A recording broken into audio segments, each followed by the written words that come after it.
Hello friends, இந்த செக்மெண்ட்ல last year release ஆன வணங்கான் மூவியை பற்றி தான் பேச போகிறோம். இதில் வந்து டைரக்டர் பாலா வந்து டைரக்ட் பண்ணியிருக்காரு. ஆக்டர் அருண் விஜய் வந்து ஹீரோவா இந்த படத்தில் வந்து ஆக்ட் பண்ணியிருக்காரு. ஸோ இந்த படத்தில் எக்ஸலன்ட் காஸ்ட். அருண் விஜய், ரோஷினி பிரகாஷ், சமுத்திரகனி, மிஷ்கின் போன்ற நிறைய ஆக்டர்ஸ் வந்து இந்த படத்தில் வந்து ஆக்ட் பண்ணியிருக்காங்க. ஸோ இந்த படத்தோட ஸ்டோரி பற்றி ஃபர்ஸ்ட் பார்ப்போம். அருண் விஜய் வந்து கோட்டி அப்படின்னு சொல்லிட்டு காது கேட்காத ஊமையான ஒரு பர்சனாக வந்து இந்த படத்தில் வந்து இருக்காரு. ஸோ சுனாமியில் இவரும் இவரோட தங்கச்சி சொந்த தங்கச்சியும் வந்து அனாதையாகிறாங்க. ஸோ இவங்க ரெண்டு பேரும் இப்போ வந்து ஒன்றா இருக்காங்க. ஒன்றா வந்து கன்னியாகுமரியில் வாழ்ந்துட்டு வராங்க. ஸோ அவர் என்ன ஆகுதுன்னா வந்துட்டு அருண் விஜய் வந்து தப்பு செஞ்சா, அதாவது விமன்ஸ்க்கு அகைன்ஸ்ட் தப்பு செஞ்சா அவங்கள போட்டு அடிச்சிருவாரு. ஸோ வந்து அதனால இவர் வந்து நிறைய போலீஸ் அந்த மாதிரி ப்ராப்ளத்துலாம் இருக்காரு. ஸோ இவருக்கு வந்து என்ன ஆகுதுன்னா டீனா அப்படின்னு சொல்லிட்டு ரோஷினி பிரகாஷ் வந்து அந்த கேரக்டர் வந்து ஆக்ட் பண்ணியிருக்காங்க. எப்படி வந்து நந்தா அதாவது வந்து பிதாமகன் படத்துல சூர்யா கேரக்டர் வருதோ அதுக்கப்புறம் அவன் இவன் படத்துல ஆர்யா கேரக்டர் வருதோ அதே மாதிரி தான் டீனாவோட கேரக்டர். ஜஸ்ட் கான் பண்ணி வர வந்து டூரிஸ்டா ஏமாத்தி ஊரை சுத்தி காக்குற அது இதுன்னு சொல்லி இவங்க வந்து டிஃப்ரெண்ட் கெட்டப் போட்டு அதுல வந்து காசு சம்பாதிப்பாங்க. இவங்க வர சீன்ஸ் எல்லாமே ஃபன்னியா காமிக்கா இருக்கு. ஸோ இதுக்கப்புறம் பார்த்தீங்கன்னா இவங்களுக்கு வந்து இவர் மேல, அதாவது வந்து நம்ம அருண் விஜய் மேல லவ் இருக்கு. ஆனா அருண் விஜய் வந்து இவங்க லவ் ரெசிப்ரோகேட் பண்ணாம இவங்கள போட்டு அடின்னு அடிப்பாங்க. ஆனா ஒரு விஷயத்துல வந்து ஒரு சர்ச்சுக்கு வந்து சர்ச்சில் போயிட்டு இருக்கும்போது நிறைய பேர் வந்து சவுண்ட் பாக்ஸ் போட்டு மியூசிக் போட்டு டிஸ்டர்ப் பண்ணிருப்பாங்க. அவங்களெல்லாம் போட்டு இவர் அடிச்சிருப்பாரு. ஸோ அதுல இருந்து இந்த டீனா வந்து இவங்களை காப்பாத்தினதால இவங்க ரெண்டு பேருக்குள்ள லவ் உருவாகிடும். அதுக்கப்புறம் இவர் வந்து ஒரு ஒரு அனாதை இல்லத்து ஆர்ஃபனேஜ்ல செக்யூரிட்டியா வேலை செய்வாரு. அப்ப என்ன நடக்குதுன்னா அதுல இருக்க டிசேபிள் கேர்ள்ஸை வந்து அவங்க குளிக்கும் போது 3 பேர் வந்து பார்த்துருவாங்க. ஸோ இதுல வெறுப்பான அவர் வந்துட்டு அதுல வந்து 2 பேரை கொன்னுருவாரு. ஸோ 3வது தான் தப்பிச்சு போயிடுவான். ஸோ அந்த 2 பேர் கொன்னதால போலீஸ் வந்து இவர் வந்து பிடிச்சிட்டு போயிடும். ஸோ கோர்ட்ல வந்து மிஷ்கின் இருப்பாரு. மிஷ்கின் வந்து என்னன்னு சொல்லிட்டு இன்வெஸ்டிகேட் பண்றதுக்காக சமுத்திரக்கனியை போடுவாரு. சமுத்திரக்கனி வெவ்வேறு வகையில வந்து இன்வெஸ்டிகேட் பண்ணுவாரு.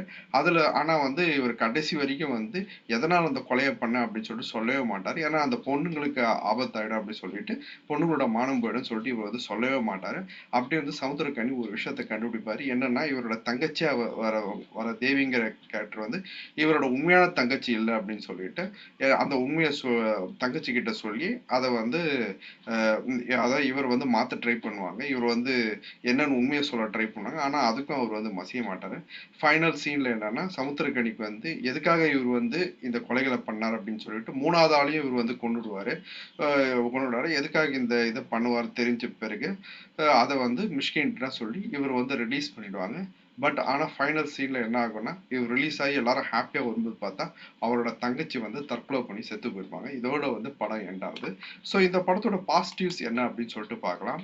பாசிட்டிவ்ஸ் பார்த்தீங்கன்னா நம்ம வந்து பாலா மூவி என்ன எதிர்பார்த்து போவோம்னா அவரோட ஓல்டு மூவிஸை தான் அப்படியே அவர் வந்து திரும்ப எடுத்து வச்சிருப்பாரு. ஸோ அதே மாதிரி தான் இந்த படமும் வந்து சேம் டெம்ப்ளேட் பிதாமகன் அதுக்கப்புறம் அவன் இவன் இந்த படத்துல என்ன ஸ்டோரி இருந்துச்சோ அதே ஸ்டோரி லைனை தான் இந்த படத்துல யூஸ் பண்ணிருக்காரு. அதாவது 2 கேரக்டர்ஸ் இருக்கும்.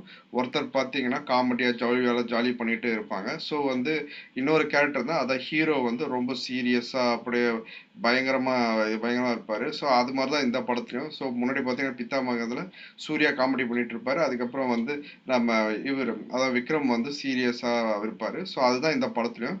ரோஷினிங்கிற அந்த ஹீரோயின் கேரக்டர் வந்து காமெடி பண்ணிட்டு இருக்கு. பட் வந்து அருண் விஜய் வந்து சீரியஸா ஸ்ட்ரிக்டா இருப்பாரு. ஸோ அதான் இந்த படத்துலயும் வந்து இருக்கு. ஆப்வியஸா பாலாவோட படம்னாலே யாரை வேணா ஆக்ட் பண்ண வச்சிருவாரு. ஸோ இந்த படத்துல ஈச் அண்ட் எவ்ரி கேரக்டர்ஸோட பெர்ஃபார்மன்ஸ் சூப்பரா இருக்கு. அருண் விஜய் ஆகட்டும், மிஷ்கின் ஆகட்டும், சமுத்திரக்கனி ஆகட்டும், ரோஷினி பிரகாஷ், முக்கியமா ஹீரோயினோட பெர்ஃபார்மன்ஸ் நல்லா காமிக்கா நல்லாவே வந்திருக்கு இந்த படத்துல. ஸோ அதுக்கப்புறம் பாத்தீங்கன்னா எமோஷனல் சீன்ஸ் பாலா படத்துல சொல்ல வேணா எமோஷனல் சீன்ஸ் எக்கச்சக்கமா இருக்கும். ராவா எடுப்பாரு படத்தை வந்து. ஸோ வந்து எமோஷனல் சீன்ஸ் வந்து ரொம்ப சூப்பரா இருக்கு. பயங்கரமா எடுத்திருக்காரு. இதை பத்தி அந்த ஒரிஜினாலிட்டியோட ராவா எடுத்திருக்காரு. ஜி பிரகாஷோட music excellent and awesome, melodious excellent and ஆசமா இருக்கு இந்த படத்துல. அப்புறம் பாலா படத்துல முக்கியமா என்னன்னா எந்த ஊர்ல எடுக்கிறா அந்த ஊரோட டயலாக்டா அந்த ஊரோட லொகேஷன்ஸ் எல்லாமே வந்து தத்ரூபமா ஒரிஜினாலிட்டியோட அவ்வளவு மெனக்கெட்டு ஒரு படத்தை வந்து எடுப்பாரு. அந்த உழைப்பு இந்த படத்துலயும் இருக்கு. கன்னியாகுமரி டயலாக்ட் அதுக்கப்புறம் அந்த ஒரிஜினாலிட்டி அந்த லொகேஷன்ஸ் நம்மளை அப்படியே தூக்கின்னு போய் கன்னியாகுமரி நம்ம இருந்தா எப்படி இருக்கும் அந்த ஒரு எக்ஸ்பீரியன்ஸை வந்து பாலா வந்து கொடுத்துருக்காரு இந்த படத்துல.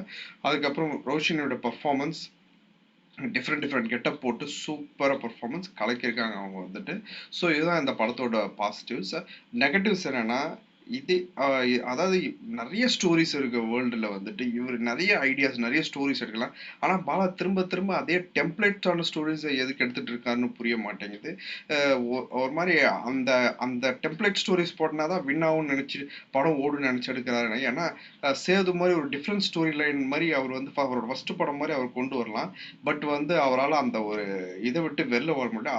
அதுதான் இந்த படத்தோட டிராபேக்கு. சேம் ஸ்டோரி லைனை வச்சு, டெம்ப்ளேட் ஸ்டோரி லைனை வச்சு படம் எடுத்திருக்காரு. படத்துல வந்து ஓவர் வயலன்ஸ் வந்து காட்டியிருக்காங்க. அதுக்கப்புறம் ஃபீமேல் வயலன்ஸ் வச்சு தான் படமே எடுத்திருக்காங்க. ஸோ அந்த சீன்லாம் நிறைய காட்டுறாங்க. அதை வந்து கண்டிப்பா அவாய்ட் பண்ணிருக்கணும் படம். நீங்க வந்து வெர்பலா சொன்னாலே போதும், ஒரு இண்டிகேஷன் மாதிரி அந்த ஃபீமேல் வயலன்ஸ் சீன்லாம் காட்டினா போதும். அதை வந்து அது வந்து தத்ரூபமா டைரக்டா காட்ட வேண்டிய அவசியம் இல்லை. அதை வந்து கண்டிப்பா இவங்க வந்து டெலிட் பண்ணிருக்கலாம்.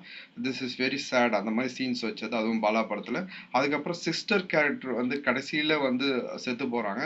அது வந்து தேவையே கிடையாது. ஒரு மாதிரி சில்லியான ஒரு ரீசன் மாதிரி வச்சு அவங்க சாவற மாதிரி காட்டியிருக்காங்க. அப்புறம் இன்னொரு என்னன்னா, இவங்க வந்து சிஸ்டர் வந்து அருண் விஜய் மேல கோச்சிக்கிறாரு.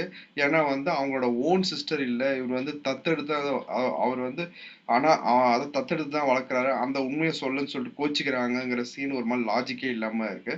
இந்த மாதிரி சில லாஜிக் இல்லாம சீன்ஸ் இருக்கு படத்துல வந்து.